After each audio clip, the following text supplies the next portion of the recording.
OutKick 360 is back. Alongside Chad Withrow and Paul Kuharski, I'm Jonathan Hutton. Lance Lee is back as well, making the show happen alongside Jakob Swanson. David Reed is the chairman of the board. Jacob, always doing fantastic work. Excited you're with us as well across the OutKick network. Coming up in about an hour, we have, from a Tennessee Titans perspective, 3 players for rounds 3 and beyond that we tell you we would like to see the Titans select and why. That's coming up. Plus the very latest on all of the local happenings here in Nashville. But we always start national with OutKick 360, and we hit NFL and college football headlines every single day of the year. It is the NFL Draft Eve. Gentlemen, good morning. We've almost made it. We see the finish line out in front of us. The draft is right there, and I love a show that starts with a good awkward moment. It's tough to have awkward moments amongst us now, but Hutton looks at Lance Lee, who was not here the last couple of days, and says, "So Lance, where did you ditch us to go?" And Lance says, "I was actually quite ill." Which we did not know. So we just assumed Lance left us. But Lance is actually was sick. So now we know that he's feeling better. So Lance, welcome back. Good to see that you're feeling better. And we're ready to roll. We run by majority vote here. Could you please, Hutton, downvote with me this thing that Withrow's doing before it becomes a thing? Chad can do whatever he'd like. It's the Cactus Jack Bang Bang. Please stop. I'm workshopping There it. are people. I'm workshopping the workshop is over. There are people watching us that don't know us yet, and they're going to flip away when they see that. I don't think that's what's going to get people to flip away. I feel like there's going to be something else. Maybe my hatred of dogs. Many other things that might get people to flip away or tune in. By the way, the amount of love. I found this out yesterday when OutKick put together a little 3-minute package of me talking about how dogs aren't humans, but people treat them like humans. The amount of love I got from people on text said, I would never publicly say what you said, but I agree with every point that you made, and thank you for saying it. Yeah. So to those people, I say you're welcome. Hutton and I both have dogs. We love our dogs. We don't treat our dogs like people, and nor do we endorse people treating their dogs like people. So it's not revolutionary what you said. Yeah. And when you're workshopping I don't put clothes on my dog. Yeah, me neither. And when you're workshopping things, you go through different things. You're doing the same thing. Same dumb thing at the beginning of every show. I started with this. Yeah, and we went away from that because it failed. At some point, I think I raised the roof or did something like that. I did some sort of punching motion one day. That really didn't work. That was a one and done. Strained a rib. If you thought the Cactus Jack Bang Bang was bad, whatever the punching thing I was doing was really bad. No one knows who Cactus Jack is. Oh, just like no one knows who half the people you reference on the show are. Yeah, locally. come on. Cactus Jack. Everybody knows who Cactus Jack is. You're going to go there. No one knows who Cactus Jack is, but everyone knows Will Bowling on this show. I never mentioned Will Bowling by name. All right, how about a different Will? You just did a great disservice by mentioning We named names, and you refused to name them. Have you heard of Will Ferrell, since we'll name that Will? What about the Frank the Tank? I've thought about doing sort of a Frank the Tank motion. Here's what I want you to think about doing. After he does that. No motion. But it's, it's too stiff. Like if I'm just sitting here, I feel like the open. Dan Dockich just joined I feel like do people know? Did you know who Dan Dockich is? Do you approve of that reference? Hey Dan, see you soon. Yes, we'll see you at the rankings. I visited with him. He said the man's thumb is coming off of him. See you soon. I just feel like it's too stiff if you open and you're just completely still. Kirby like you want to get moving the whole time. No, Kirby said no, he said I look. Right, he did say I look stiff. Yeah. Which is weird you look too large for your chairs. Yeah, I look like I'm uncomfortable. We need to get a giant chair and put it there one day. So I just look like a tiny person over here. I look like a Cocker Spaniel in a sweater because someone treats me like I'm a human when I'm actually a dog. All right, on to this big draft. All right, here we go. Come on. Bang, bang. Let's go. Well, let's make you some money first. FanDuel.com/OK360. That is where you go for the odds on Trevor Lawrence. You're about to see the offer. $5 wins you $100. There it is right there. $5 wins you $100 for new users. FanDuel.com/OK360. That's the max bet you see on your screen. It is open until the first player is selected tomorrow night. So you have until tomorrow to sign up. FanDuel.com/OK360. Trevor Lawrence to Jacksonville. You can bet that at 20-1 odds that he will be selected first by the Jacksonville Jaguars at FanDuel Sportsbook. My sister, not a huge sports fan, just left recently. She saw an advertisement like this on television, and she looked at me and said, much like Chad, why wouldn't you do this? Oh, it's free money. Free money, Chad.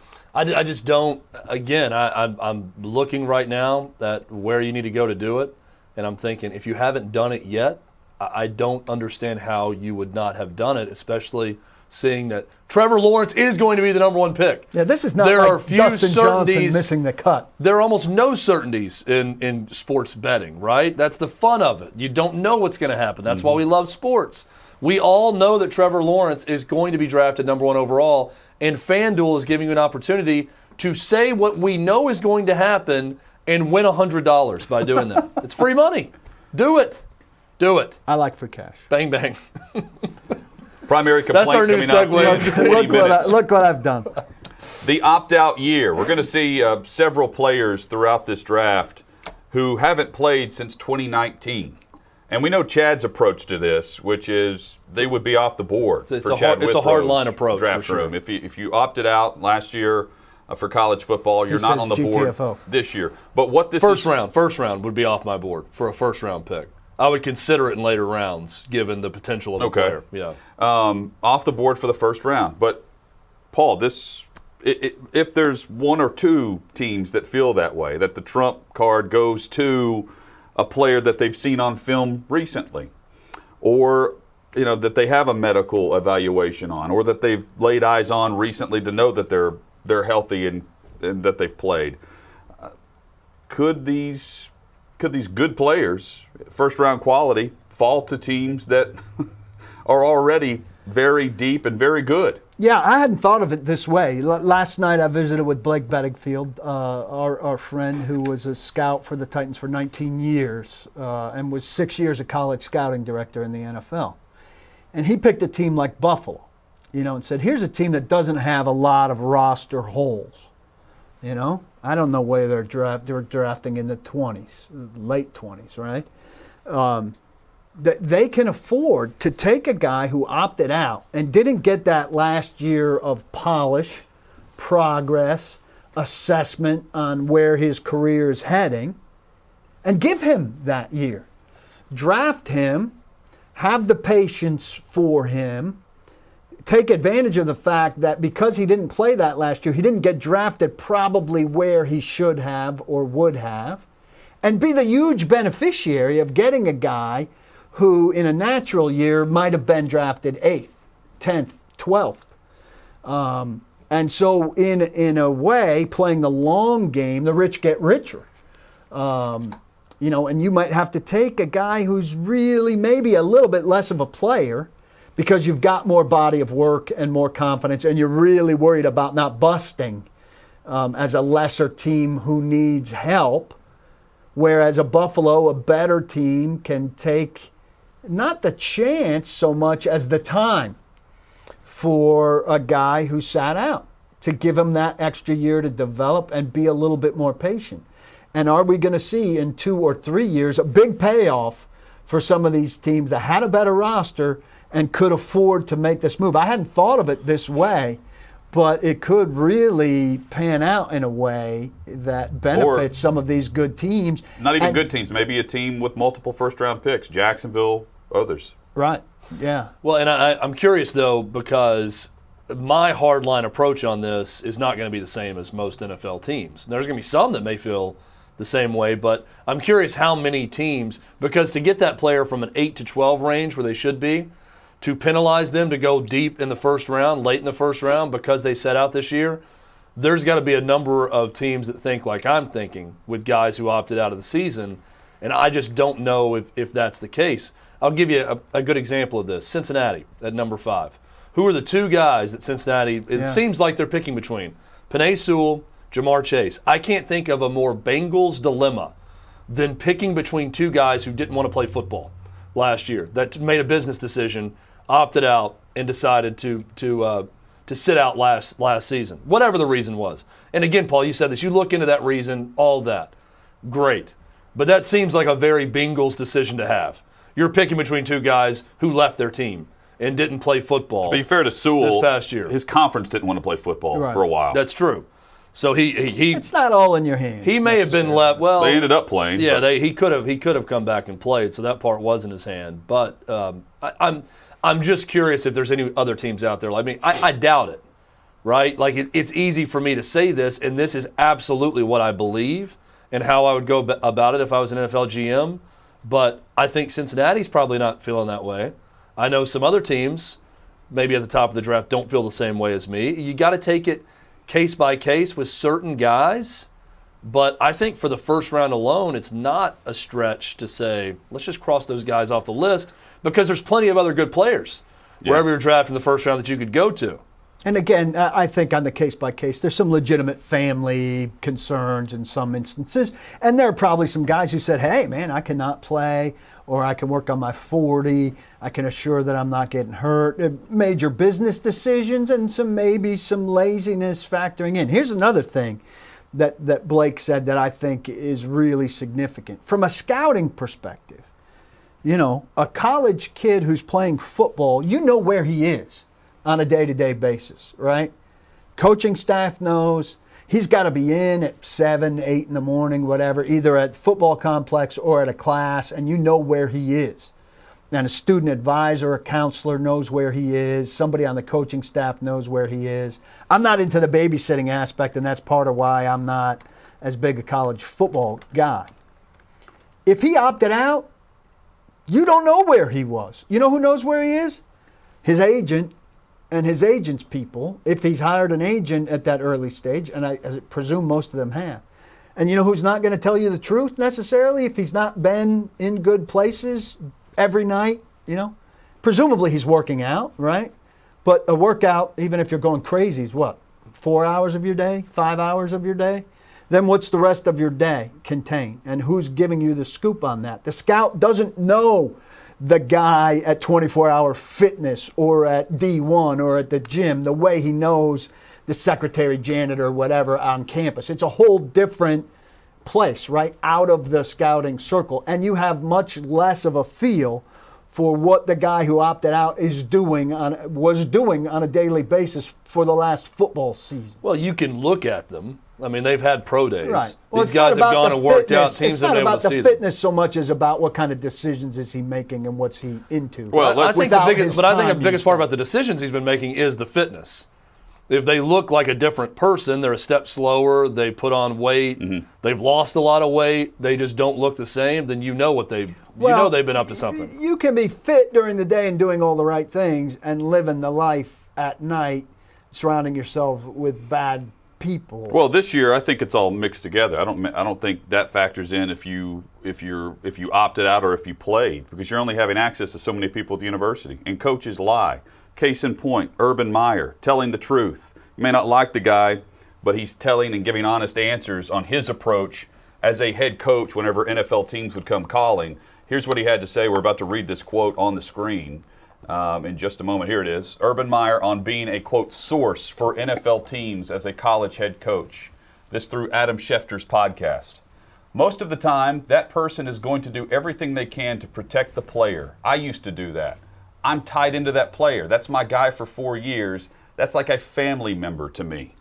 So without the access to the secretary, to the film guy, getting boots on the ground and being on campus, it's not just about the opt-out player this year. This is every player. And coaches lie. Just ask the Tennessee Titans last year with Georgia. Yeah. Well, you still need the secretary, the janitor, by phone, who are still seeing these kids at schools that played to some degree. Maybe less, but still some, and certainly some in 2019. And so you're relying on a different time frame, and you have to find ways to find out things about the campus life. You have ways to find out things about campus life, maybe in a smaller scope, but still a way. A guy who opted out, I'm saying you have far fewer ways to find out about what he's doing because you don't have the contacts at wherever he is. You don't know where he's been. And that was Blake's point. You don't know where this guy's been. You know where the guy on campus has been, at least. Or you know the context of where he's been and people who you can talk to. Off campus, you don't know where to start. To me, it just goes back to, you're going to know when you see them physically. I get what you're saying, Paul. Maybe they're out a little bit more, they're doing something, and there's no way that you would know about it. But I feel like there are still ways you could find out. My big objection to it is you want someone who can't live without what they're doing. Like, part of being a professional athlete is passion.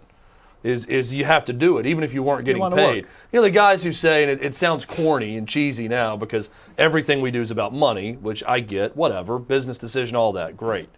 But I would do this if it was free, right? I'd be playing football. I'd be going and doing this on the weekend, even if I had another job, because I love it so much. To me, these are guys who made the decision that said, I don't love it that much. I'm going to leave my teammates because I have a chance at a big paycheck. And I'm going to protect that paycheck. And agents out there are saying that is a smart move. You owe that school nothing. You've given them 2 or 3 years, whatever it may be. I feel like they owe their teammates more than that, and that's why I would cross them off the list. Ultimately, though, all the discussion for it is all for naught. I mean, there may be 1 or 2 players that fall a little bit. Gregory Rousseau comes to mind, who may. But the top-end talent, they're still going to be treated as top-end talent in this draft, whether or not they played last year or not. And if they don't cut the first round as a player who did play last year, they're not going to be drafted. They're not going to be drafted high. They're going to be passed up for a guy who did make the business decision. And it goes back to all the discussion across the country about these guys who are opting out of bowl games 3 or 4 years ago. And are they truly team first? Yeah, it didn't hurt them. NFL teams still drafted those dudes because they were going to help their team immediately as elite talent. But this is a bigger decision, I would say, in a tie scenario. A lot of people would be leaning towards the guy they have 3 years of play on as compared to the guy who maybe had an injury as a sophomore and then didn't play as a senior. And you have, we've talked about some small sample sizes on some guys. And what you want is the more tape, the better, where you could see progress. Yeah. And progress over 16 games is nowhere near the same as progress over 30 games. Well, it's not going to hurt Jamar Chase or Penei Sewell, two guys I brought up. They're going to go top 5. They're going to go top 6 or 7, if not top 5. So it's not going to hurt them. This is my opinion. This is not my opinion on what NFL teams are going to do. NFL teams are going to take those guys. I'm telling you what I would want for my team, and it's not that. But it doesn't matter because NFL teams are going to go about it a completely different way. And I think we're going to see that very early in this draft with those guys because they're probably not going to be penalized for it. I think, Hutton, you brought up a good example of Rousseau. Rousseau is one. He just test hasn't cake. played enough football. He hasn't done a lot. What he's done looks really good. Well, but I do think the opt-out year hurt him. This Sunday, maybe Saturday night, this Sunday morning, we will have mock drafts for the 2022 NFL Draft. And Gregory Rousseau was a top 10 pick at this time last year for this year's draft. Right. And he didn't play. But yet he may fall out of the first round. He's a guy that'll be far better served, I believe. I imagine. I'm curious if you agree. They'll be better served by going a little later to a better team. Yep. Because the expectations will be lower. If he goes to a team that desperately needs edge help right now, that will be worse for him than if he goes to a team that has 3 pretty good edge rushers and can easily. But he made a business decision. Two years ago, only one player had more college sacks than Gregory Rousseau, and it was Chase Young. That was it in the entire country. And now we're going to see him go to the bottom of the first round, maybe day 2. Could he have come out last year or no? No, I think he was a sophomore, redshirt sophomore. Yeah. So it's not like he made a business decision to stay in. He just made a business decision not to play. And that's the example Chad's saying. Yeah. I mean, that's the one guy you could point to He's who the was very poster high boy. on boards at this time last year. It cost himself. Well, and again, I'm just going with the psychology of that decision. Right. He had a great year. And to me, I see a guy who doesn't play, and I see a guy who's thinking, I can't do any better than that. I can't do any better than second most sacks behind Chase Young. That was an amazing year. I'm going to come back and hurt my chances. I don't want a guy who's thinking about hurting his chances. I want a guy who believes when he goes out there, I'm going to be even better this year. I'm just scratching the surface with what I did last year. I don't want the doubt of, well, if I come back, I'm hurting my draft stock. Or if I come back, I might get hurt. Or this might happen. I just call it corny. I want someone who loves it more than anything else, and that is their first priority. If I'm spending millions of dollars on someone, that has to be the priority. Coming up, tons of mock drafts, version 2.0, 3.0. There's a general manager who does not care for these mock drafts, and there's an interesting theory on how they handle it within their own draft room. That's next on OutKick 360.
OutKick 360, live from Studio G in Nashville, Tennessee.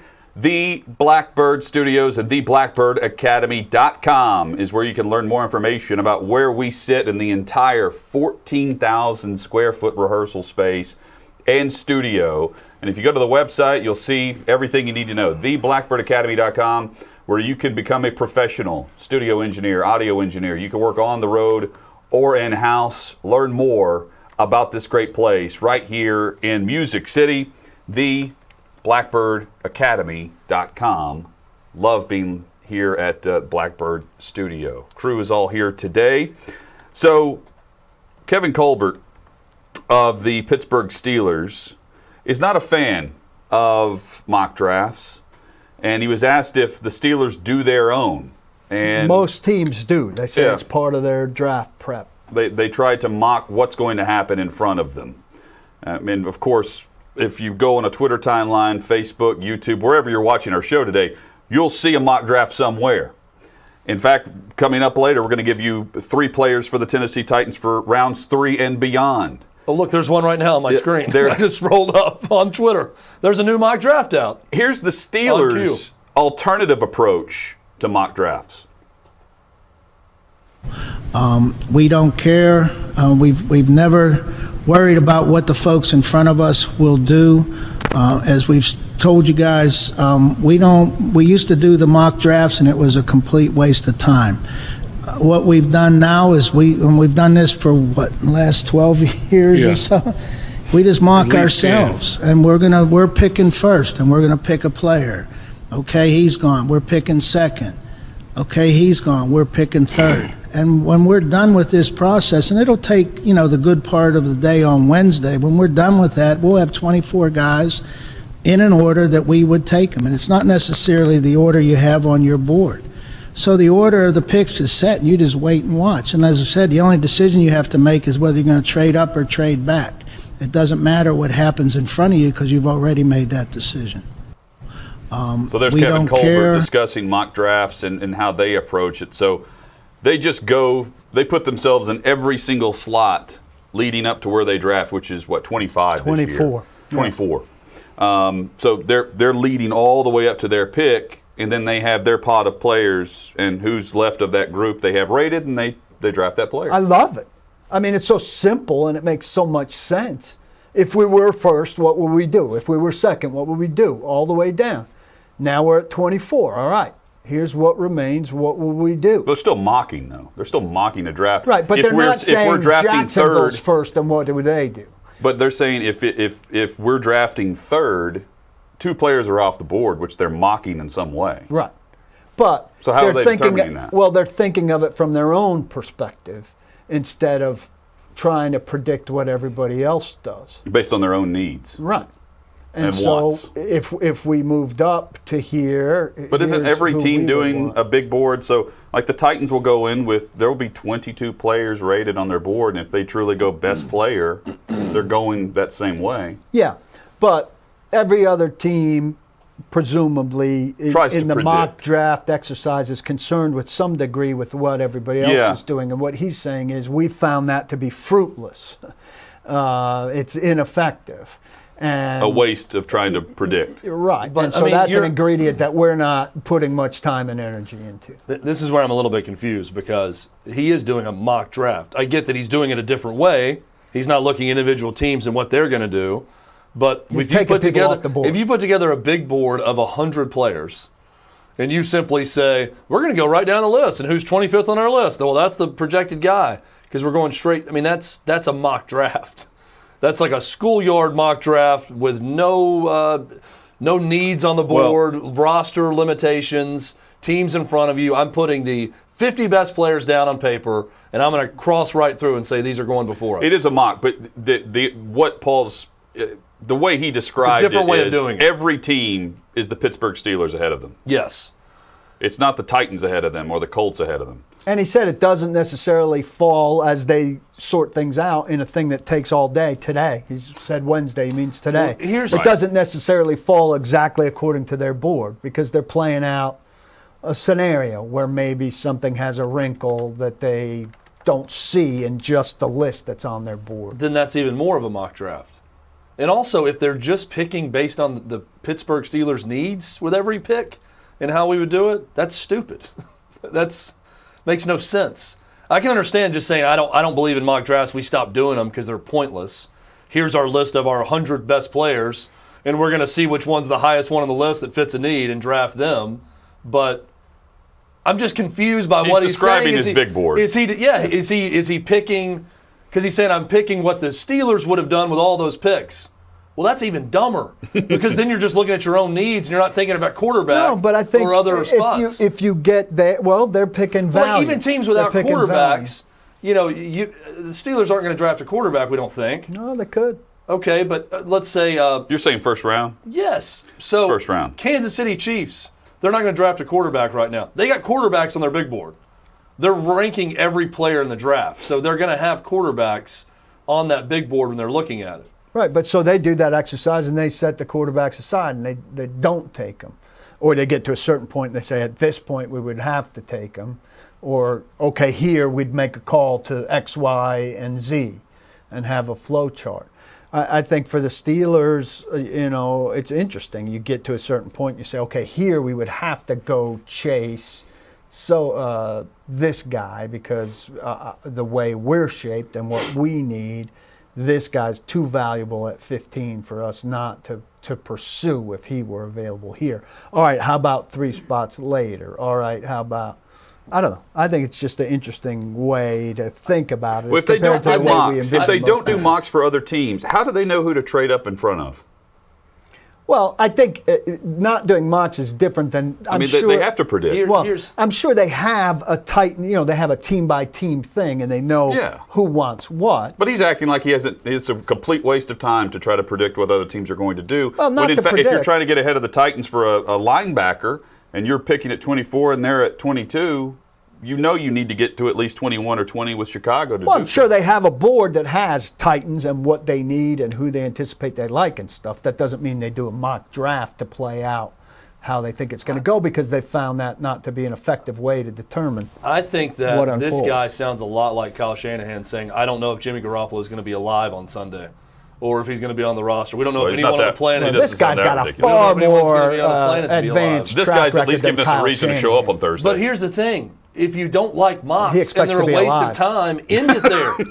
Just say, I don't like mock drafts, they're a waste of time. We don't do them. I don't find any fault with what he said. We have a big board, and when it gets to our pick, we decide what we're going to do. Because I don't believe him. I thought that's some insight into a process of a guy who manages a consistently winning team that drafts, like you said, consistently players that fit his program and has a constant identity. Great. But do you get what I'm saying? He said, I hate mocks. They're useless. Here's how we do our mocks. We go through our list and we pick what the Steelers would pick every draft, and then we get to 25. Just end it there. I find that to be much more profound of a statement of, I hate mocks so much, we stopped doing them 10 years ago, and we just have a big board, and we do what the damn Pittsburgh Steelers want to do at 25. That's what he said. Because that's the best available player. But then, no, he didn't. He said they don't do the conventional He said, then I'm going to go and draft 1 through 24, what we would do, and then we'll see where we are. He said they don't do the conventional I don't believe him also. I believe him. He knows what people in front of them wants. He's going to trade up or down based on other teams. He knows if someone's quarterback needy. You're he knows if looking there's to a pick player them that apart. someone loves. You just decided you're going to pick them apart. Someone there loves it. There's nothing wrong with what he said. There's nothing wrong with saying I don't do mock drafts. The start of it's great. If he's just picking for the Steelers, he never has to trade. It's flawed though, Paul, when you say I don't believe in mock drafts, but here's how we do our mock draft, without using the word mock draft. In his mock, he trades in front to get ahead of himself to draft the player that he needs. Of course, he has to. My mind is blown now. He has to have intel on what these other teams are doing. I didn't say and what they might do in the first round. I just explained how he has intel on other teams without doing a mock draft. I don't think they're mutually exclusive. Hutton, I hate coffee, but here's how I drink my coffee. Right here, out of this cup right here. I go to that and I drink the coffee that way. You hate coffee? No. I'm saying that's the same thing as saying I hate mock drafts. Now you're but here's how we mock draft. You're really stretching. You're making a lot less sense than he does. He's doing a mock draft. He's just doing it a different way. No, what he's saying is I hate coffee, but I'm going to get a latte. True. I'm going to tweak it this way and do it Wake that me way. up, fellas, when this is over. Yeah. I'll let them just go amongst themselves with the Coffee they get analogy less aside. and less sensical. Coffee analogy Of the aside. three of us, Paul the most sleepy, trust me. Coming up, primary complaint. As we get to some other headlines today, Paul, are the Yankees truly considering trading Aaron Judge? I hadn't heard that they're considering trading Aaron Judge. First, they should offload Gary Sanchez, who's just, and they're not going to get much for him. Some team will think that they can, refurbish him as a power hitter. Guy can't play very good catcher, and he hasn't hit consistently in a long time. Once in a while, he'll go on a little home run spree, and then he'll go back to not doing anything. They're playing the backup catcher who's hitting now and is a better catcher. So it's just time to move on. Have you seen something specific about He's being Judge? rumored of being traded to the Angels. For? By the way, what an Angels move. That's the discussion. I feel like the Angels are always the team for like the Albert Pujols, Josh Hamilton, at a time. Like whoever the big name, big money guy is, they're going to overspend for that player. I don't have this in front of me. I heard, actually, this was a joy to me. You know how much I hate the Yankees radio broadcasters. It's really. In fact, real quick, sorry, let me clarify hell. before you get to the Yankees broadcasters. It was Buster Olney who reported this, and reading behind the paywall now at ESPN.com. Buster Olney reported this, that the Yankees and Angels had trade talks before the season even started about Aaron Judge. Interesting. I'm trying to look this up, and I'm not doing a great job. But I was listening to the Cleveland broadcast of the Yankees-Cleveland series because Sirius Radio hooked me up with the better broadcast. I didn't have to listen to John Sterling and Susan Waldman, who are it's literally the most pain. They should put that on for prisoners. They give them really loud death metal music. No offense, fellas, as torture. You're saying like an interrogation tactic. Yeah, just put this on. Play Susan Set Waldman's this on voice. 11 and play this. This will make them suicidal. But they were saying that perhaps big men are not intended to play baseball. And they said, put aside the steroids guy. The greatest home run hitter of all time is Hank Aaron. And Hank Aaron is 6 feet tall, 180 pounds. And I had never thought about that. Harmon Killebrew, viewed as a massive guy, not as big as people think. And that the Aaron Judges of the world, the Giancarlo Stantons of the world, this guy was theorizing, maybe just too big in terms of how they get injured. Look up Killebrew. And I was fascinated by this idea because these guys are constantly hurt and largely with muscle strains, the kind of things that steroids and HGH seem to help in a lot of ways. I was fascinated by this concept. Willie Mays, 5'11", 180, not 220.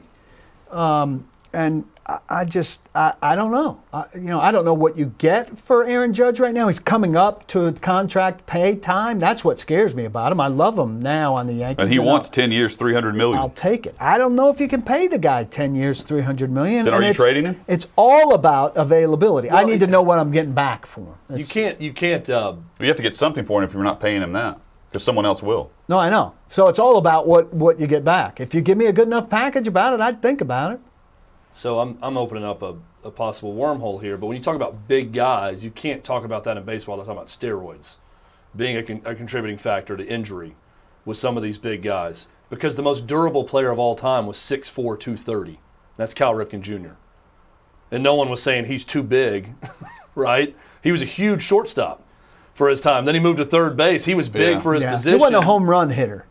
Babe Ruth had some problems elsewhere.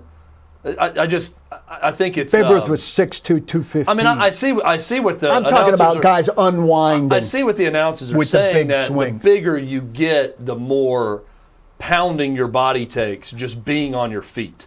If you're going to play a baseball season, and it's look at huge guys in the NBA and think about running up and down a court every step adds up. for 82 nights. The way they do, and what that does to your feet, ankles, knees, hips. Harmon Killebrew was 5'11", right? 213. So the smaller you are, the less wear and tear you take. But I mean, I can point to a number of great examples of big guys Mark McGwire didn't get worse when he got bigger, right? Barry Bonds didn't get worse when he got bigger. They may have had a few more injuries, but that was all PED related. But we're talking here, Aaron Judge is Aaron Judge is 6'7", enormous. 282. Giancarlo Stanton is 6'6", 245. These are way out of proportion compared to your regular power hitter. And baseball's trending bigger. And, you know, we've been in this conversation yesterday about batting average. You know, you're going to hit 235, but you're going to potentially hit, You're still scoring runs. you know, home runs. It's not a good thing. I don't know. I can't buy Aaron Judge right now. He's out again. This started. You saw it, but also Yeah. I texted you guys last night that he got pulled in the ninth inning for some more soreness. It's After hitting a homer And the other thing stealing one. And the Yeah. other thing this guy said is, you know, maybe they're going to have to take him out of right field at some point. He's a good right fielder. He's not getting hurt playing right field. He's great in we right don't know field. what's getting him hurt though. Could just be on, No, be on his he's feet getting that hurt. long. He's getting hurt swinging.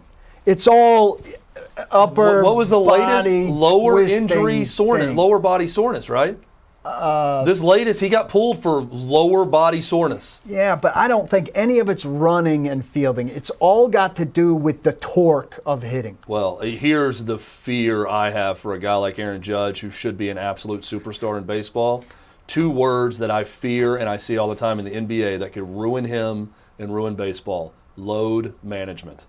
He looks and sounds like a guy that this is going to be a constant theme with him, where he's going to have to be managed in a way that's different from the rest of the team. I get sitting a guy out, you know, once every week, once every 2 weeks, whenever it may be, but this seems like What's it's your more number? of an NBA-style load management that infuriates fans. What's your load management number in baseball on a 162-game schedule?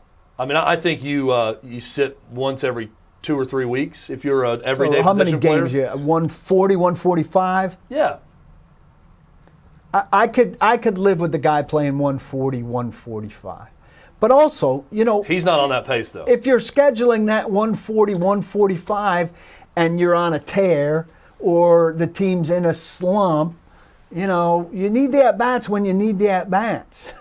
You can't, to me, it turns into a load management thing when he's just not available. Yeah. And you have the bases loaded in the eighth inning of a big game against Boston, and he's sitting in the dugout in the corner with a jacket on. I can't load manage right then. I need the swing.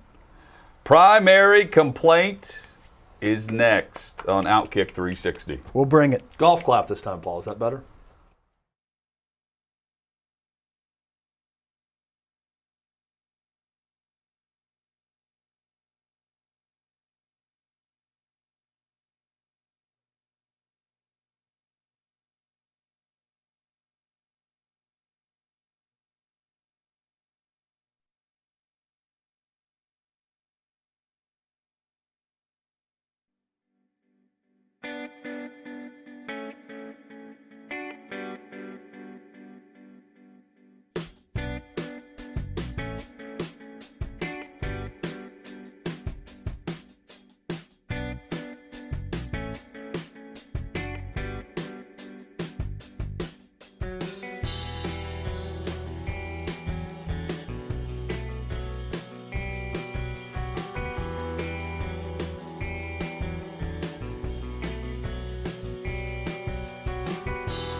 OutKick 360 across the OutKick network alongside Chad Withrow and Paul Kuharski. I'm Jonathan Hutton. You can email the show 360@outkick.com. That's important because you can interact with Primary Complaint each and every Wednesday right here on the show. We're about to give our examples.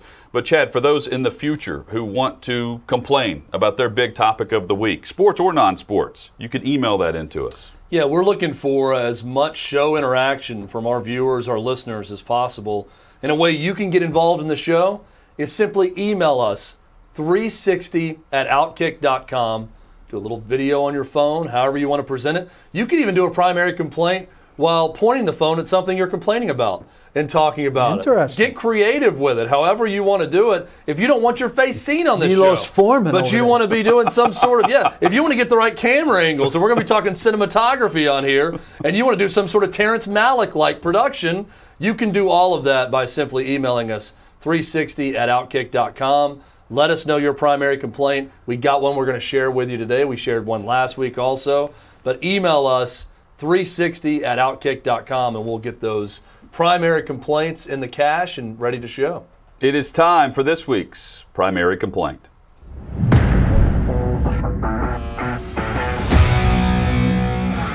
So my primary complaint this week, look, I need to preface this by saying I like many of the changes that Major League Baseball has made during the pandemic and carrying it over to this year. But I need to know whether or not they validate a 7-inning game as a game and a doubleheader. And the prime example of that is the no-hitter that Madison Bumgarner threw this past weekend. Is it a full game or is it not a full game? A one-hitter that happened in the previous game counts as a one-hitter in the record books. But a no-hitter is not counted officially in the record books. I just find it odd. Major League Baseball played and completed a 60-game season. A 60-game season. And still held a World Series. They crowned a champion. The Dodgers had a ring ceremony last month. But a 7-inning game that they're counting as a full game, that you deem a complete contest, Major League Baseball, is not a no-hitter for Madison Bumgarner. But anything else that happens is counted in the favor of the player. If you're setting the standard, go by the bar you set. And you have declared 7 innings fine and proper for 2021. That's my primary complaint.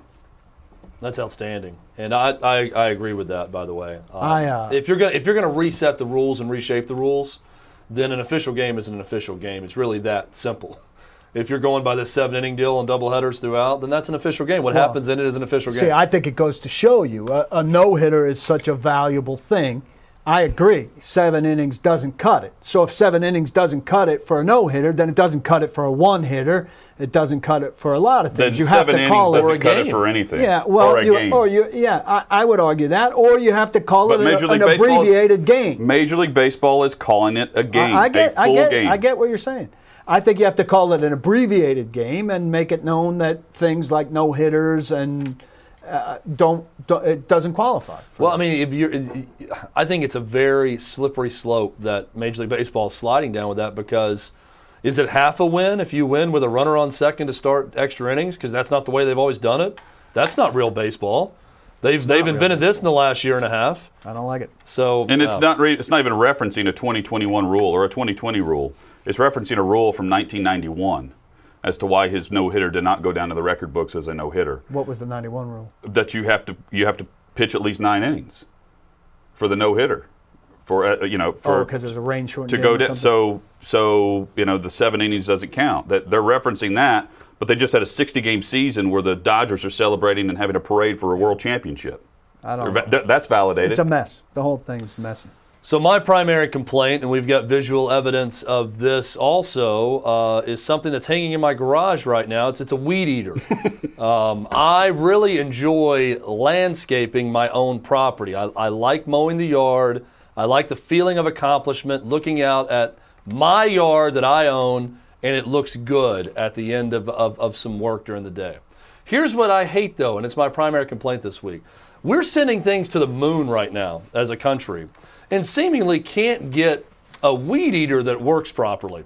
This is my third weed eater, And every single one of them has something different wrong with this weed eater. It's gas operated, the string runs out too quick, it gets tangled up too easily. It's like solving some sort of algorithm to try to get the string back into it, to the point where I normally just give up because my wife's better at restringing it and I let her do it. And then the back-breaking process of weed eating at times, and the little bit older you get, the harder it is such a pain. I like almost everything about doing yard work. Shouldn't say like it. I can tolerate almost everything. I find it very hard to tolerate the weed eater, and I need some sort of life hack for my dilemma with the weed eater, and that is my primary complaint. I really enjoy your tighten up flag on the wall there. Tighten up! Yeah, that was given as a gift. It's also a Nashville SC old flag up there, to which we had someone doing some work at our house the other day and walked into the garage, a salesman, mind you, and looked up and said, "Soccer? I hate soccer." First thing he said. And I'm like, first off, I'm not a huge soccer guy either. That was just given to us, so we put it up. But that's a really good way to get started off if I did love soccer, by the way. Good job, buddy. Real salesman. Yeah. My primary complaint, some of these social media promotions, okay? Look, if you're a media company, say, and you're desperate to get people to follow you, go for it. But I'm here to give you the other side. Don't jump through all these hoops these people are asking you for. Hey, follow my account and follow this account and like this tweet and retweet it and, name 3 other friends of yours and you have a chance to win this trinket signed by this C-level player. Plus wow! Your favorite menu item at Applebee's. Yes! Throw that in also. What an incredible offer for you. A trinket signed by a C-level player. And I've now collected data on, I've upped my account by you and two potential other followers. And my database is just growing. But you might win a trinket. Look, follow accounts that you want to follow that provide you with good content. People and outlets who deserve to be followed, not ones who dangle trinkets and autographs that are worth pennies. That's my advice. We welcome your primary complaint. 360 at OutKick.com. An example of what you can do is right here from 360 season ticket holder James Lewis. My primary complaint is with the United States Postal Service, for a reason that you might not think.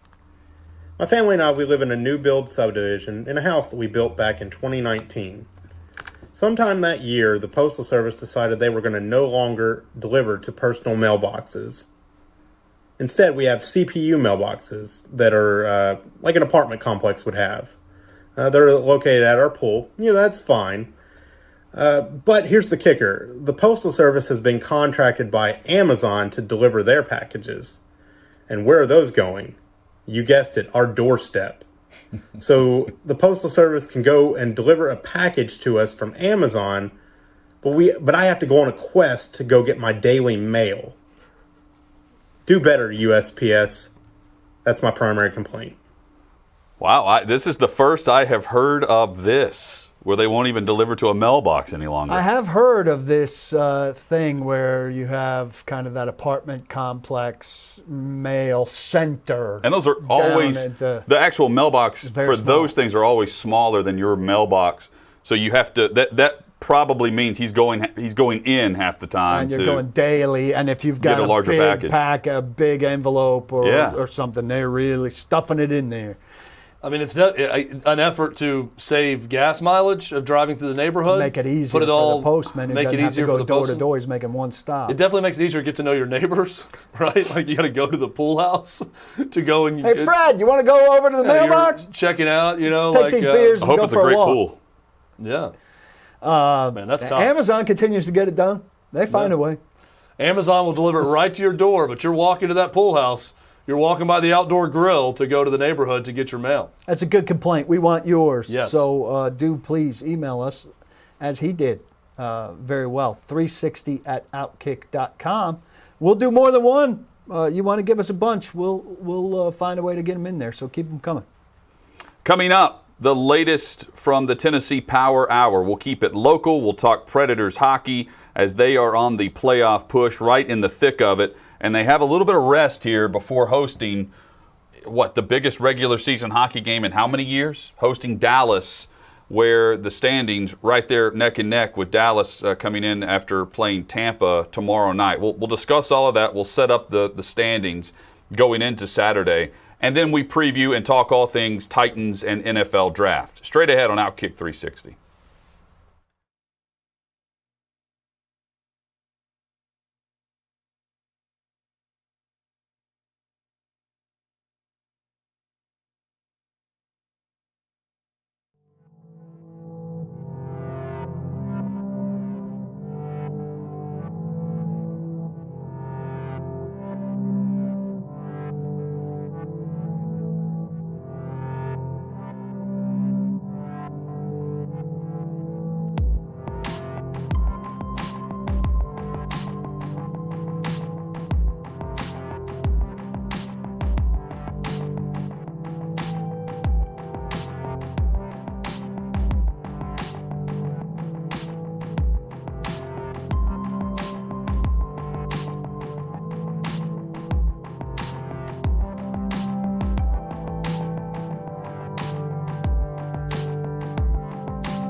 Hey, what's up, everybody? Really excited to finally have some in-person OutKick VIP events. We're at 6th and Peabody, Old Smoky, Yeehaw Brewery. Awesome day, great questions, good to shake everybody's hand. It's just good to be able to get out and see everybody. We love to meet with the people that make us possible as a show, the people that tune in, the people that watch, the people that listen. A lot of these VIPs interact with us on Twitter, on Facebook, on Instagram. And now we get a chance to come out and hang out, watch games, and interact with them the same way we would interact with the three of us on a daily basis. It's awesome. If you're at a VIP event, you're going to hear more about the inside jokes, stuff that goes on behind the scenes. You can ask us anything. We want to be with listeners and viewers as much as possible, so we're thrilled. Looking forward to doing a lot more of these VIP events as we continue to grow. It's an incredible experience. I would advise everyone out there, if you're a fan of OutKick or OutKick 360, to sign up and be a VIP.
OutKick 360 and the Tennessee Power Hour. Glad you're with us across the OutKick network and on Fan Run Radio, Fox Sports Knoxville, or listening on podcasts, wherever you get your podcasts.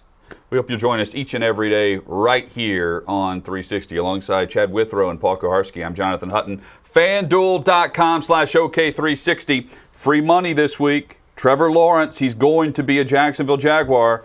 He's going to be the next quarterback for Urban Meyer. You can bet $5 on that as a new user at FanDuel.com and win $100 on Thursday night as soon as he's selected, as soon as Roger Goodell gives him the okay to celebrate wherever he's doing that from his home, because he's not going to the draft. You can do that. You can win $100. Then you can cash that in and turn that around and do whatever you'd like with it. FanDuel.com/OK360. How have you not already done this if you haven't yet? If you've not signed up for FanDuel, there is your excuse right there. $100 free with that offer. Coming up, we give you 3 players for round 3 and beyond that we think the Titans should target, that fit this Titans team. That's straight ahead in a matter of minutes. First, though, the Nashville Predators. They win 2 nights ago. They lose last night in the back-to-back against Florida. And now that sets up, and we knew this, we had it circled on the schedule to begin with, but it sets up a must-win for their playoff hopes as they near the backstretch of the final week of the season. But that sets up a must-win against Dallas on Saturday night. Here are the updated standings that you're about to see here. 56 points for the Preds. Dallas with 54. Dallas coming up, they will travel to Tampa Bay today, and they will face Tampa Bay tomorrow, then travel here to Nashville for a matchup against the Predators at Bridgestone Arena. There's a 2-point gap.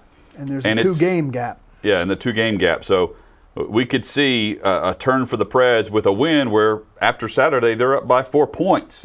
That's conceivable. Also conceivable where Dallas gains some huge momentum against the Preds. So a few days from now, a lot is going to be determined for this playoff race. And keep in mind, above Nashville on these standings, we've yet to reference the race for the number 1 spot. Look how close the standings are for 1, 2, and 3 in all of this.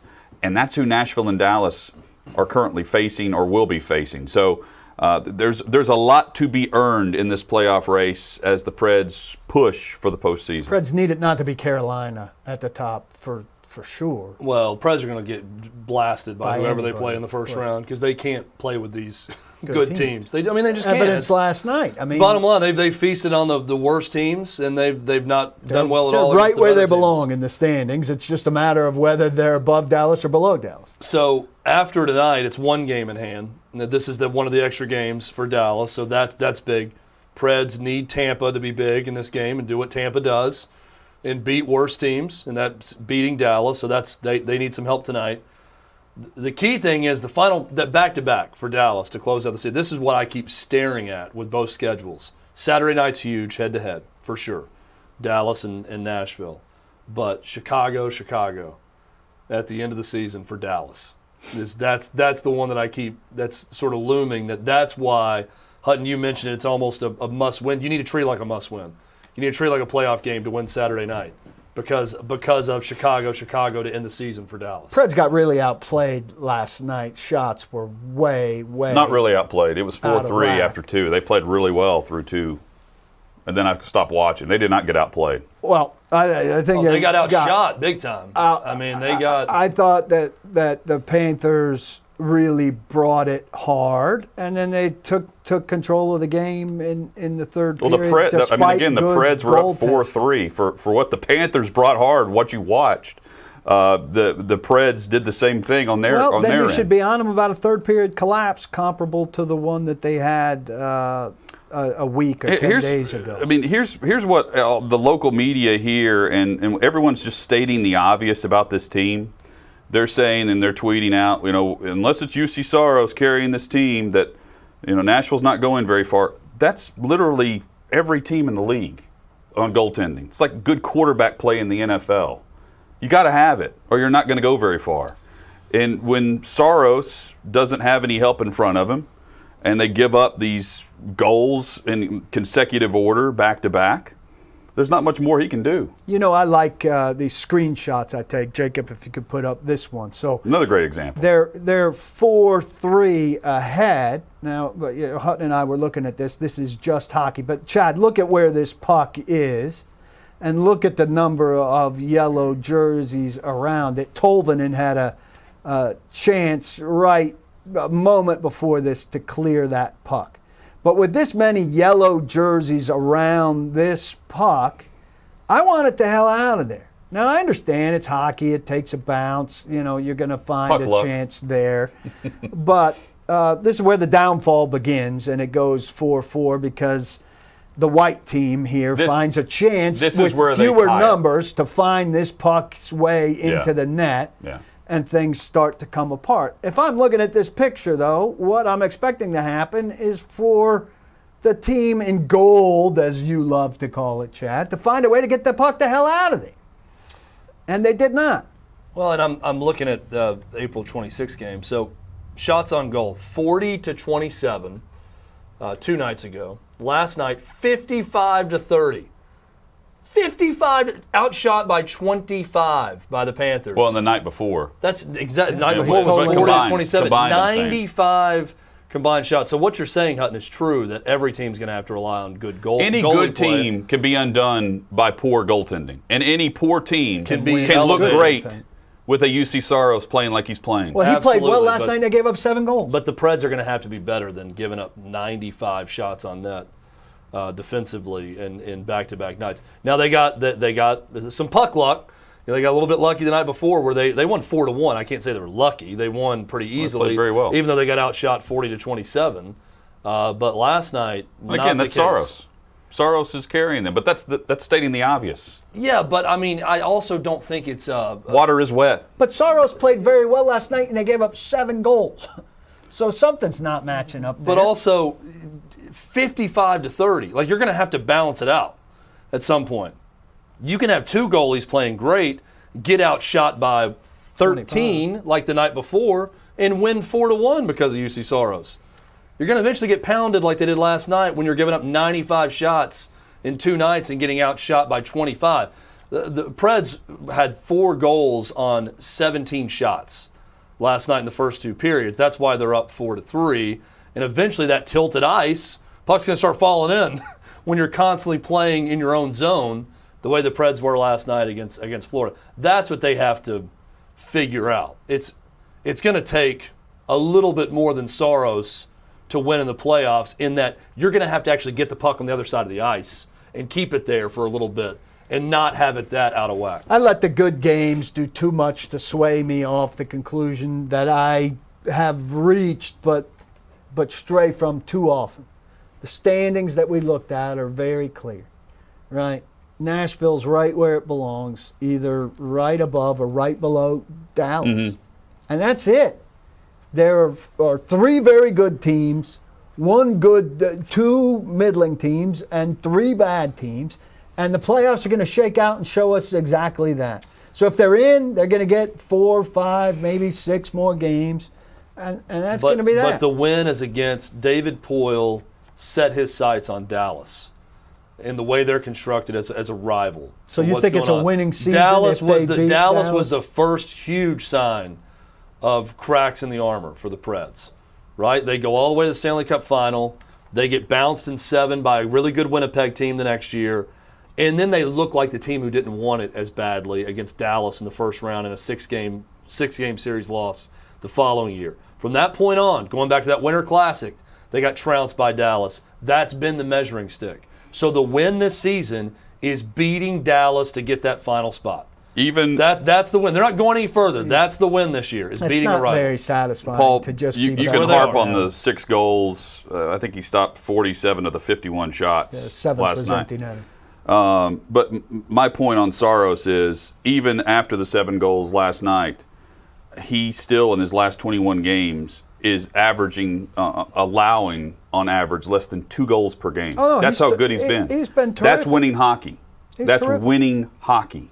And that's what you need going into the postseason. If your goaltender on average is only going to allow 2 goals, right now it's like 1.9. even after last night's performance. Yeah, you got a chance. Absolutely. Well, now for the Preds, you need the opposite of playoff Pekka. Because we saw Pekka Rinne with a lot of great regular season performances and some utter collapses in playoff times that cost the Preds big time. So if you're going to go with this, that the goalie can carry, which you can with UC Soros, it better be even better or equally as good once you get to the playoffs. Well, it can be Pekka. It needs to be the Pekka when they got in as the 8th seed and made their run. Right. And he was fine then. we need to think back. So was the catfish on the ice. This Well, how many offseason times did Pekka go to the playoffs? And we're talking about one run. Right. And we're talking No, about a he didn't bad have team enough that runs. got hot at the right time with goaltending. Yeah, he did not have enough runs for as good a I quality don't think that goalie was a as he bad was. team. I think that was a team that was hurt all regular season that came together. That's what this with team PK is. Subban and everyone else at the very end and got in the playoffs in the back end. This is not that team. Well, I'm here Forsberg to tell you, is- this team is not Well, going to what make a we run. don't know is the significance of Forsberg and when he's back officially. But this team has been extremely banged up throughout the season. Been It's banged interesting, up, too. but I also don't get the sense, again, if they were beating with regularity teams at the top and showing that potential, I'd be more apt to say this is a team that can go in the playoffs and beat everyone, beat anyone. I thought that team in 2017 was certainly a team that could beat anyone, and they swept the number 1 seed in the first round. I That just no don't, one saw coming. I don't see that. I don't see that with this team. It's interesting too. Because We don't they're have to beating go the bad back. teams. We don't have to go back very far. I mean, coming off last season, we said, "Hey, Pekka's got to play a lot less," and Soros has to probably emerge as the guy. Can he be the guy? Was the big question. He's answered that really resoundingly, which I don't think even the Predators could have anticipated they were going to get this. So he's been a huge. Huge answer. He's one of the Imagine top if he goalies had in the been league average. right Imagine now. if he had been average this season. Saturday's going to be huge. I'm stating the obvious here, but that is a huge regular season, hopefully geared up crowd. They're allowing more fans in the stands now at Bridgestone Arena. I think you should go to that game as a representative. It's going to of be. How about you go? It's Easter that night. Oh, okay. Well, never mind. I've got T-ball. I'm sure I have something going on. What will you do if it Look, rains? We just had a big event on Saturday night in Knoxville. What will you do if it rains? Yeah. Take the family. Weather looks great. The girls will love it. Forecast looks great. I probably won't be there, but I'll be watching. Coming up, we give you 3 players for rounds 3 and beyond who we say the Tennessee Titans should target, and we'll tell you why they fit the Titans roster. For each one of us. That's next on OutKick 360.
OutKick 360 across the OutKick network alongside Chad Withrow and Paul Kuharsky. I'm Jonathan Hutton talking Titans draft on the eve of the NFL draft.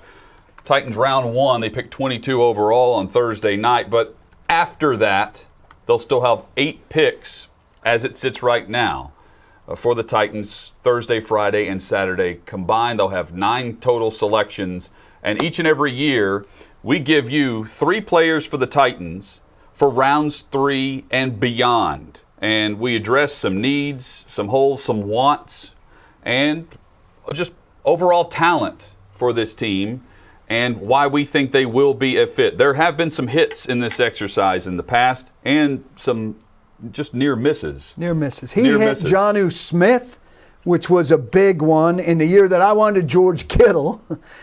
So we had some tight end success that year. You hit somebody else, I'm forgetting. Darrington Evans, who signs a great autograph. Yeah. And I hit... Yeah, guy misses calling as a doctor with that type of signature and handwriting. I hit Larrell Murchison last year, who obviously didn't have a great first year. This year is a great sign for Chad. Because... Well, let me also set the record straight. I'm giving who I want the Titans to draft. I'm not calling people trying to figure out who the Titans want to draft. This is not a prediction by me. This is what I would do. You guys, I feel like, have predicted in the past and gotten right on some based on conversations. I'm not doing that, just to be clear. I'm saying up front, I have no knowledge. This is my knowledge of college football and what I want to see with the Titans roster. I like the group of players that you have listed and the need for the roster. But I think we've got 8 good players here. And that's not an attack on you guys. Very good that you did that. I'm just saying I'm going at this this is not a prediction exercise. This is a what I would do exercise. Yeah, 8, not 9, because we're each giving 3, and Chad and I will overlap here. And I'll kick things off. What I'm saying is if you want to see who they're going to draft, listen to these guys, not me. Common theme for me with my 3 for round 3 and beyond. With 2 of the 3, it is about alphas. It is about strong and tough-minded players, durability, and with my 3rd, a guy with super high traits and ability to develop. But let's start with Elijah Molden, corner from Washington, who I think is a 3rd-round type of player, nickel corner, tough and gritty. When you watch him play, solid instincts for what you would want with the nuance of the position of nickel. Washington did not. You can't find him blitzing very often, but he can get after it. And here's what I love about him. For all of the discussion this time of year for injuries, this dude did not miss a college game. He played in all 13 games in 2017.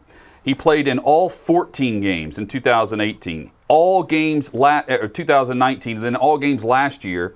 Extremely productive, plays the ball like a receiver, meaning he doesn't drop it if it's headed his way. And he's going to be a special teams contributor as well. Not top speed, which is what separates him from Greg Newsome. But to me, Elijah Molden would be a solid pick for the Tennessee Titans with one of their 2 third-round selections. Dwayne Eskridge from Western Michigan, a late 3rd or 4th-round guy. You lose a Western Michigan Bronco in free agency with Corey Davis. You're well served to draft one this weekend. Same college, but very different than Davis. Eskridge, 5'9", and possesses sub-4.4 speed, track speed. And when you watch him, he is the best player on the field. And up until this year, he even played some corner because they needed his speed to track the other team's best player with the football in his hands. And he's tough. An example of that, he runs routes across the middle at 5'9" and with his track speed. And on special teams, Paul, he plays returner and gunner for the punt team. So that shows his mentality. Not a make-you-miss type guy, but does blow past defenders and consistent, and he did really well in the Senior Bowl. Again, Dwayne Eskridge is one to watch. I'm holding off on Jacob Harris because Chad and I are going to get into the significance of this, but I have him listed as both a wide receiver and tight end for a reason. I love it. And I guess when I get to mine, we can go with Jacob Harris. Yeah, hit it. I'll go with my 3 guys right now, and you'll see them, and I will talk about them. We're going to start with Charles Snowden, edge from Virginia, big guy, 6'6", 243. He's listed at 6'7", according to the Virginia program, but NFL draft, 6'6". He's 23, little bit older. Basketball was his first love. I love multi-sport guys, especially when you're talking about edge rushers and that athletic ability to avoid people and get around people in short spaces. Basketball players oftentimes have an edge when it comes to that, no pun intended. There's at the a edge terrific position. picture of It's him great. here. It's a great picture. That David Reed found. David of Reed him, found when he sent that. I was 6 like, feet off the ground, making a quarterback look like a peewee player. This is a great picture of Charles Stone and shows what he does well.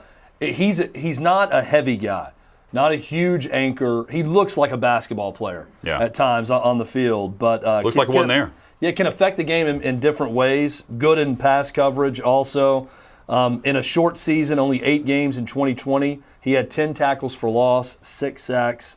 Very good. He is recovering from ankle surgery, broke his ankle this past season. That's a concern. Rangy, fluid athlete.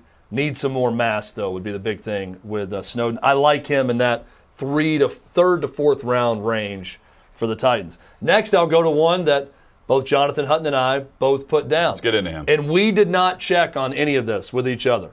We gave this to David Reed, not saying in advance who we're going to pick, and Reed got back and said Hutton and Chad have the same player with one of them. That player, Hutton, is Jacob Harris. Dane Brugler, if you heard him on our show, we asked for one of these types of guys, and he gave Jacob Harris as a guy he's interested in to take a flyer on. Another multi-sport athlete. Grew up as a soccer player. He's 6'5", 219 pounds. He runs a 4.40. That's what I love about him. Well, he started his career at Western Kentucky and then transferred to Central Florida as a walk-on and then earned a scholarship at tight end / wide receiver. He averaged 23 yards per catch his junior year, and over the last 2 seasons, he's racked up nearly 1,000 yards receiving, 9 touchdowns. 9 of his 49 career catches have gone for touchdowns. This is a high ceiling type guy where you're drafting on traits on day 3. He can cover ground for his size. You mentioned his speed. He adjusts to the ball well in air, and he's a mid to late round talent who I'm investing in on my board. And Chad, you have him mentioned as well.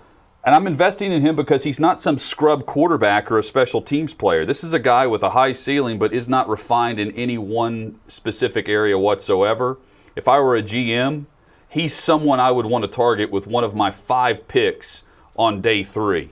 It's probably, and John Robinson has 5 picks on day 3 right now. Probably not much of a blocker. Probably not going to be much of a blocker. You're getting him because of the speed, receiving traits, and the height. He can go up and get the ball. I'm getting him for the matchup nightmare he can create. Yeah, he red zone potential. He's also kind of a blank canvas, with his athleticism. He could add weight. He's got a frame where he can put on more weight, but he's got the speed already. He goes up and gets it. Just watch him run. Yeah, and you see this in the NFL now, these hybrid, big, long, rangy athletes that have some speed, that can go and make big plays. I love Jacob Harris for that reason. My final selection, I'm probably going to get ridiculed by some segments of the Titans fan base. Titans need a kicker.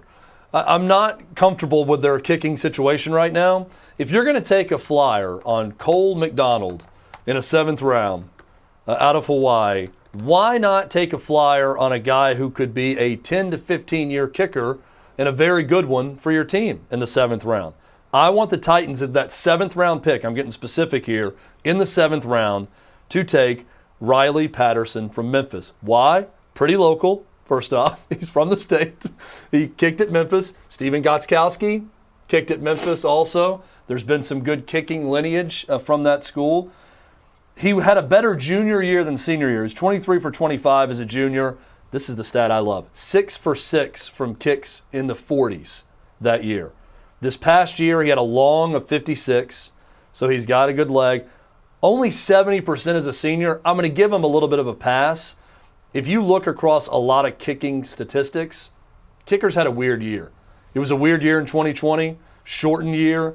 Kickers don't like to be thrown off any type of method they have getting ready for a season. There's a lot of kickers. Evan McPherson, who's going to be the top kicker taken, probably a 5th rounder out of Florida, he had a rough finish to his year also this season. He didn't have as good of a year as he had the previous season. So Riley Patterson, Memphis, give me a kicker in the 7th round for the Titans, and those are my 3 guys. Did you check in with Craig Aukerman on that? I did not check in with Craig Aukerman. I did, though, check in with James Wilhoit, a local kicking expert who works with a lot of these kickers, and he did not tell me to go with Riley Patterson, but I just kind of got his scouting report of all the kickers that I was looking at. Kicker. And he gave me a good one. See, I think Chad's onto something. If Robinson trades out of 22 and picks up a few extra picks, I think that last 7th rounder can be used on a player like him, because you guarantee the player that you want, not the player you're going to negotiate against in unrestricted, undrafted free agency. I have no problem taking a kicker in the 7th round based on what they've done in the 7th round, even if you don't get extra picks. Yeah, I think that the kicker can be greatly undervalued in the draft. We all know the importance of a kicker when it comes to close games, but I'm not the one to laugh at someone for going and getting a kicker in the 4th, 5th, 6th round. I don't think the Titans should do that here. I think this is a guy you can get in the 7th round, especially, as if Hutton said, if you have extra 7th round picks, but I would be totally fine. In fact, I want them to take a kicker Not in this on draft. some regular basis, but No. now would be fine. Okay, my 3. We've talked a lot about Hunter Long out of Boston College, but I bring you another Boston College guy that Mike Vrabel will have seen a lot up close watching his son play left tackle there.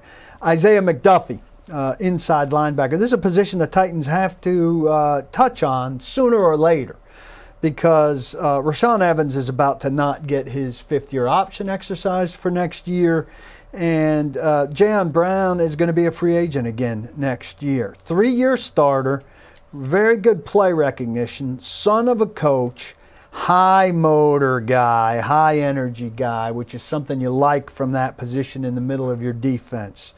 Very good versus the run.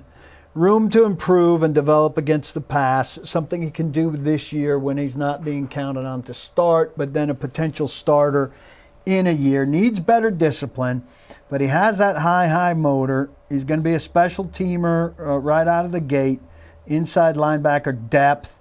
That's going to be an upgrade over a Will Compton or somebody like that, Nick DeZubnar.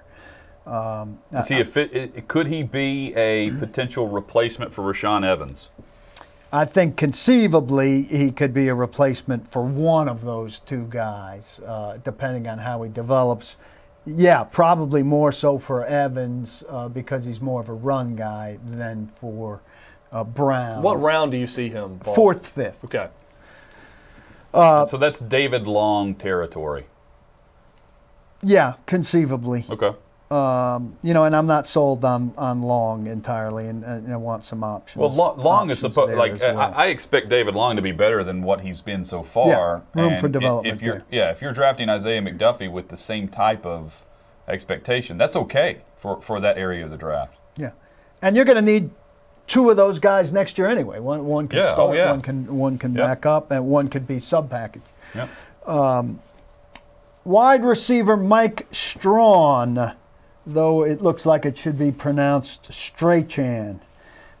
He's from Charleston as a track and football guy.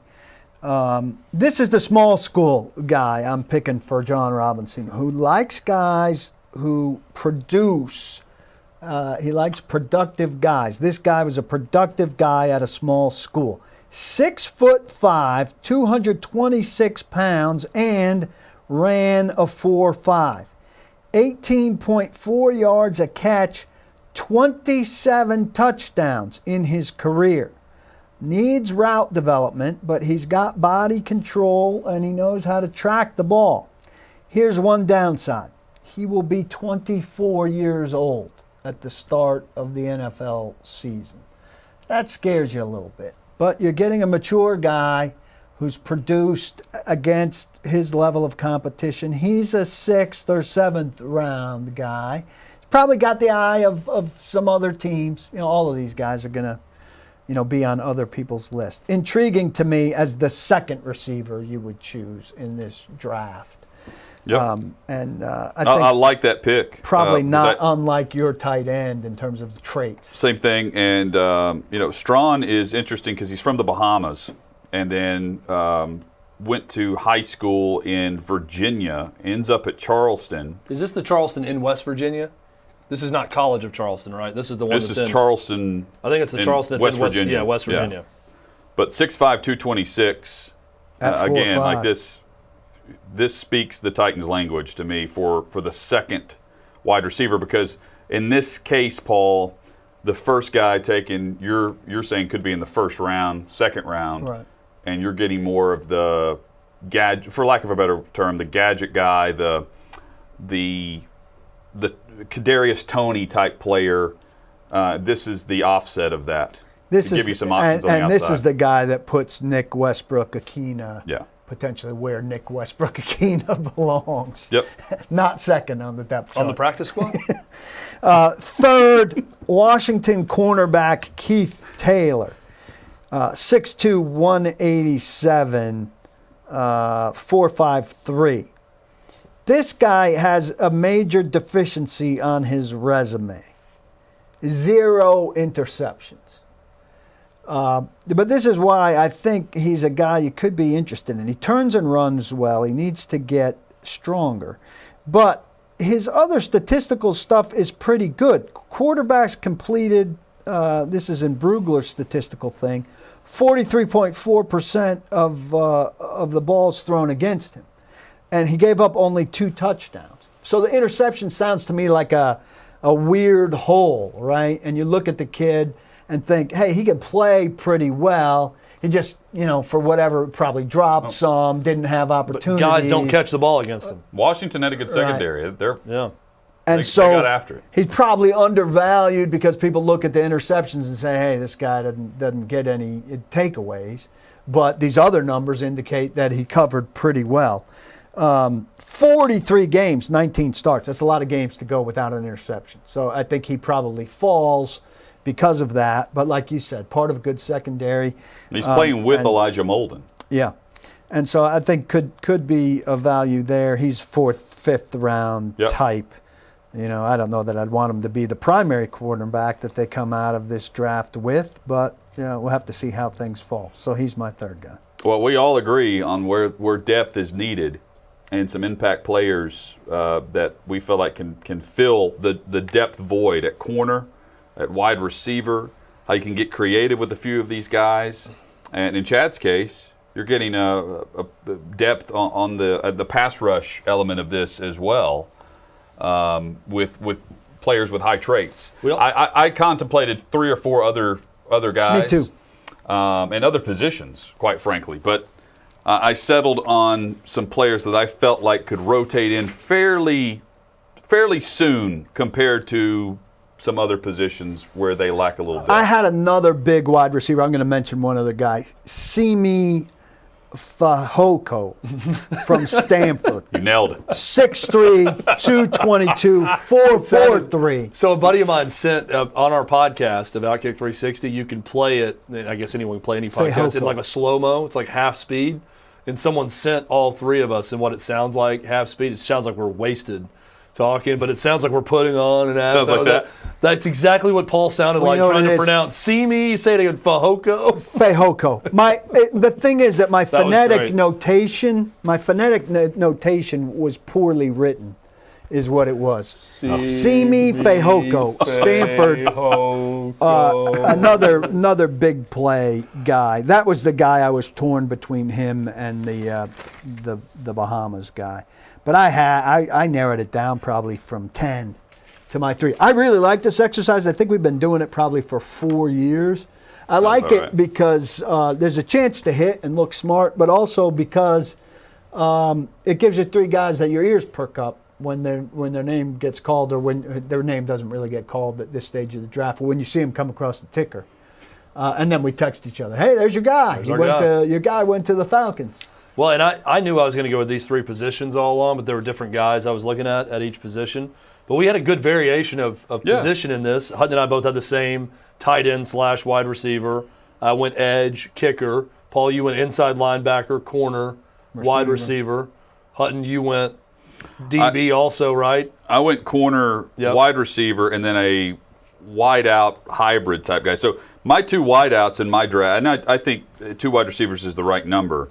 I split it for round 3 and then day 3, and that may tip my hand a little bit on where I'm going whenever we go on the clock tomorrow to predict what the Titans may do. Nonetheless, I don't think it's the wrong call to expect a round 3 or beyond wideout in this draft. And they need a combination of size and speed, and I think we did a good job of providing that in this exercise. You know, we've been doing it at least since Jonnu was selected. Well, I've got a guy that, so free agent, because I had DeMonte Kazee, who's a safety for the Falcons, who I liked coming in as a cornerback for the Titans. And he's now a free agent that just signed with the Cowboys from the Falcons. So we've done a whole 4-year career, some of our guys have had. Coming up, the Tennessee Vols have a couple of players headed to the NFL draft that we'll hear their name called on Friday. We will discuss those two, and Trey Smith and Josh Palmer. And there's a kid in high school right now that Tennessee basketball is recruiting that only one other team is after. That's next on OutKick 360.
OutKick 360 across the OutKick network. We're going to hit some Tennessee Vols headlines and discussion in just a moment, but the headline across the sports world today announced that the Braves, beginning May 7th, so next week, they're expanding their capacity at Truist Park to 100%.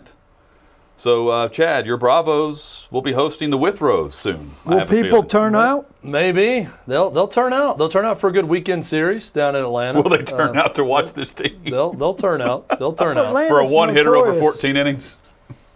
Boy, that was a tough doubleheader. A one hit over 2 games is tough. A no-hitter and a one-hitter over 2 7-inning games is tough to sit through for sure. No, I think they're going to have good crowds at Truist Park, especially for weekend series. I'm curious now to see, we know what's going on in Texas. I'm curious to see now what other major league teams decide to start unveiling a plan to go full capacity sooner rather than later. Well, I think the initial thought was by All-Star break, right? Like second half of the season, a lot of places across the country would be fully open. And we're seeing, I think the idea is we're going to see full capacity for this fall for football. But beyond that, to tight end locally with the Nashville Predators. Right now they're at 33%. Is it a little bit more than that? 33. Could they expand to 50 to 60, 65% if they make the postseason? I mean, that bottom line, bottom dollar, butts in seats and sales is massive for them right now. And if they can expand past where they are, the threshold currently, where they'll be on Saturday night, that is huge. And they'll be able to control that number. So it matters. Absolutely. It matters for these teams. Yeah. Am I alone? We hit on this at one point during the pandemic and the changes post-pandemic. I'm not looking forward to wrestling for the armrest with some dude. I didn't when the planes went back to middle seats being full. The first time I had that, I was like, hey, Paul will have to go back to his old ways. I really like the luxury of the empty seat. Paul really embraced the hermit nature that he's kind of growing into with this whole thing when you don't have to be around as many people. Well, I like being at the ballpark and having a little room. You know, you talk to the guy next to you who's as far away from you as Chad is. Well, let's give you the complete honest answer. It's They're not gonna going to be sold out every night. I can go to Truist Park on a Sunday afternoon and probably have a little elbow room, even if it's on the weekend. I mean, I think all these places. I know the Rangers were Yankees sold are a out popular team, Chad. for their first game. If the Yankees are at Truist Park, it's probably full. I'd like to see the Yankees and Braves problem where for they the rank in Yankees are attendance the ticket last couple of prices. years. Yeah, Yankees is not full because it costs $2,500 to get one of the good seats. Yes, so you'll see some empties whenever that goes full too. But this is awesome, and just the just the idea that we're trending in this, where we're going to see the football stadiums back to what we're used to, is going to be a ton of fun. Trey Smith and Josh Palmer did not see the full capacity in their final season at Tennessee, but maybe they do that as their rookie season in the NFL. Trey Smith, Chad, to you, is he a second-round pick? I think so. Given the injury history? Yeah, I think so, because I think he's a guy that you step in and he's going to start, from day one. He's a plug-and-play offensive guard. So second, third round at the very least. I think Palmer, same thing. I think he's more of a third. More fourth, than likely. yeah. I don't think late second round or early fourth round would surprise me. Right? Third round's the projection for Palmer, but I wouldn't be shocked if it was second or fourth either with him. I was reading Dave Ubben from The Athletic and his takeaways from the Tennessee spring game, and he brought this up multiple times. He said it's almost as if Tennessee in this spring game was playing a different sport than what they were trying to do under Jim Chaney in the offense a year ago. When you just watch the way they're spread out and the different things they're doing, it looks like it's two different sports. Well, guess what? Josh Palmer was a victim of that different sport. Yeah. They were trying to play with Jim Chaney. Trey Smith, I don't think is as affected by it because his stats wouldn't have changed. And they ran more of a power running game at times, which probably helped him and helped display his ability to maul in the run games. But I think both guys are legitimate late second, third round guys. Trey Smith maybe early second round even. Josh Palmer, who is a big fan, Pro Football Focus. Yeah. I've done mocks in at least 3 different venues, and Pro Football Focus keeps ramming him in your face. It's the top guy available, or earlier than I expected, and he's just omnipresent. And I guess a lot of people, or in the programming, a lot of teams keep passing on him because he keeps being there for me to take. Well, watching him at the Senior Bowl, you watch him in the Vols offense, and you question the production and, okay, is he not getting the ball because that's on him, or is this just the function of just really bad quarterback play? And it was a combination of really bad offense and bad quarterback play. Because when you watch him at the Senior Bowl, he may have done the most to help himself versus the perception I had of a player that I was familiar with. I feel like because a few of them are on teams that we follow, I feel like there's an unusual amount of people who are projected to be better pro players than college players. You know what I mean? Well, Josh Palmer at the head here's of But it's his physicality and his mentality that he showed. You're drafting traits. Yeah. He's a big kid, strong hands, goes up and gets it. He fared well against really good corner competition. But, I think back on his career at Tennessee, I think I saw him catch 2 routes, a go route or a 5-yard out. I'm just saying the knock was, are you ever going to throw it across the middle? Remember, Tennessee a year ago could not defend a pass across the middle and refused to throw a pass across the middle in any game. At And least you they had didn't an see a lot of identity. that. You didn't see a lot of that with Palmer. least But in they this had an orange and identity. white game alone, I saw Princeton Fant as a tight end split out catch 2 post patterns. And I'm thinking, oh, you can throw it across the middle. I know it's a spring game, but just seeing the difference of trying to go to different spots on the field, which you didn't see. And I don't think Josh Palmer had much of an opportunity to do so at Tennessee. Has he talked at all about his frustrations? No, and I don't think that would serve him well. I don't think teams want to hear excuses and you burying the coaching staff that you were playing for. So I haven't heard him say anything about it poorly. There have not been a ton of player interviews across the media circuit this. Well, they haven't gotten popularized. You know, guys have talked after their pro days, but it hasn't gotten out there as much. More of a press conference setting, though. I'm saying like interview. Yeah. We haven't seen. We saw Kyle Pitts yesterday on NFL Network, and some of the top players we've seen. But I mean, even the quarterback, for all the quarterback hype, have we had like the one-on-one Agents chats? really discourage it, and I think it's really a stupid part of it. I mean, are these guys, they usually coach to prepare for their combine sessions. Now, without that, I'm sure they're still coached, but I don't understand why you wouldn't have them out there doing a little bit in anticipation of when they get drafted and they're going to be asked to speak on a regular basis in a more open way than they were made available in college.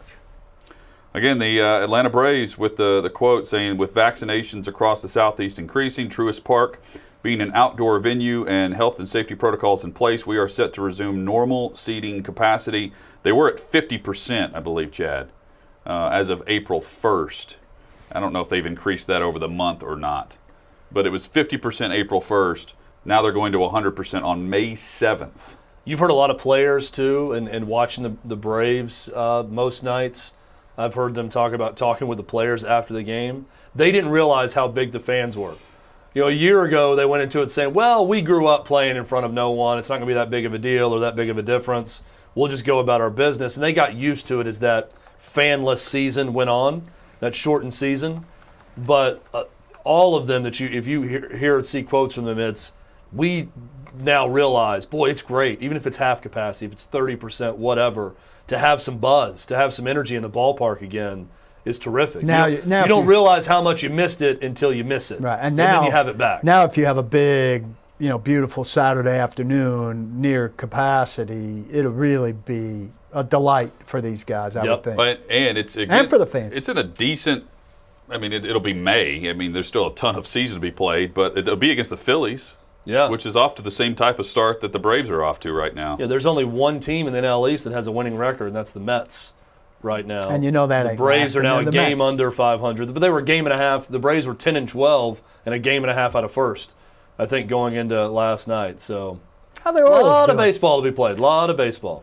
There is a recruit in college basketball. Oh, this is a good story. That's being looked at by Michigan and Tennessee. I'll be Chad's old boss. And that's it. Michigan. Oh, Michigan. So explain the connection between Michigan and Tennessee, Chad. So Juwan Howard's son, Jet Howard, he is a 4-star small forward prospect. Jet. He, everyone has assumed he's going to go play for his dad at Michigan, and he's telling recruiting analysts, this story came out today, this is from GoVols247.com, that he's only been recruited by one other school other than his dad, and that's Tennessee. And that he's actually going to take a visit to Tennessee because he's interested, because they're the only school recruiting him. He's a big-time prospect. I just found this to be an interesting story because Rick Barnes is conceding nothing and going after this kid, trying to recruit him because who knows? We see kids all the time not go and play for their dad and go somewhere else. But now I search Jet Howard. It's Jet with 2 T's. I searched Jet Howard, and the first 3 stories that come up are Michigan sites saying how Jet Howard fits in the future of Michigan basketball. They're already putting him in the lineup of what he could do with the program. So I think the assumption is, and I understand why, that he's going to go to Michigan. But you look at some different recruiting services right now, it's Michigan 1, Tennessee 2 for this next year recruiting class. Nobody 3. This would be a kid that would be the next year in that recruiting class. But I just found that fascinating that the nation's number 1 and number 2 classes right now, or at least 2 top 5 classes. Yeah. They're the only 2 recruiting the son of the Michigan head coach, DeJuan Howard. And he's going to take a visit to Tennessee. All right, smart. Yeah, good for Rick Barnes. Swing. I find it refreshing that he's not just allowing one team to go after this guy. I also find it a waste of time because Jed Howard's going to be a Michigan Wolverine. Yeah, but you it's get a like, how little much money did we leverage. spend on this kid on this recruiting You trip? get a little leverage with Dad here, right? Say that you play to Dad like, hey, Dad, I'm no guarantee. How about and you can actually play for benefits Well, here. Dad, how about that car? Is he 16 or 17 right now? 16 or 17? Oh, I don't know. As a junior? He's of driving age, I would say. Yes. Junior in high school? Yeah. Dad, how about a little pocket money? How about a little walking around money? I mean, this guy, if I'm him and I'm as good as he is, I want to go to tour as many college campuses as possible. I would be petitioning every school to recruit me so I could go to UCLA and all these places I've always wanted to go. I'd want to go on recruiting trips to these places. It is funny, though, to think about him talking to his dad and saying, Dad, do you realize how embarrassing it would be if your own son didn't go to your school? Do you know how bad that would be for you in recruiting the future of Michigan? How about a weekend at the Ritz, Dad? Yeah, so how about giving me the car that I've been asking for? I like it. I think it's leverage up. Or it could be like Ricky Rowe in Blue Chips and ask for a bag of cash in a gym bag. Hey, we almost made it through the show 5,000 without a bad gym movie bag. reference, but there it Blue is, Chips is 12:57. Paul's taste in movies is so poor. Yesterday we were It's a Nick talking. Nolte Yesterday we classic. were in the middle of a great conversation. He said, "Yeah, it's just like that Days of Thunder scene." And I had 3 people Great- tweet and say, great you know what we don't content. have enough of? Days of Thunder references on shows like this because it's a terrific movie. Guys, Great. Fred Thompson, great Tennessean also. fun show today. And tomorrow, draft day. NFL draft day Bang, bang. here on the show, which means we will go on the clock with pick 22.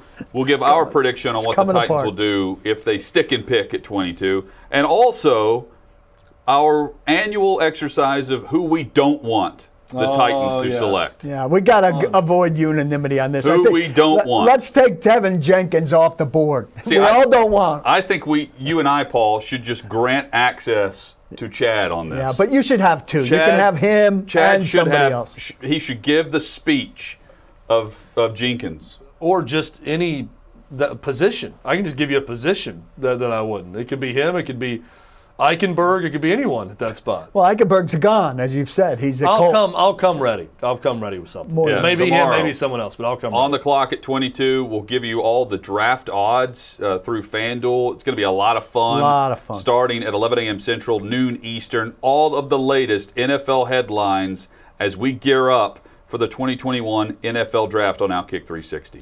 Don't go bang, bang. Don't block the box, and please lock the locks. Bang, bang! No.